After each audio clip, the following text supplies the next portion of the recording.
Bu dunyoda har bir ongi inson ota-onasi, ustozlari va el yurti ishonchini oqlashga intilib yashaydi. Inson uchun eng zarur bu baxt, ulkan sharaf aslida shu. Siz bugun maktabni tugatdingiz, lekin katta hayot maktabi endi boshlanmoqda.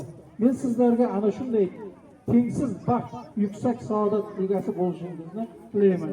Oldingizga katta maqsadlar qo'yishdan hech qachon qo'rqmang. O'zingizga ishoning, hamisha olg'a boring.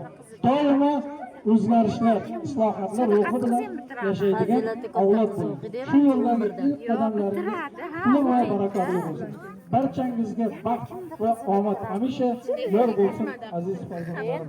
Shavkat Mirziyoyev, O'zbekiston Respublikasi Prezidenti. Sizni qizingiz ham boramizmi?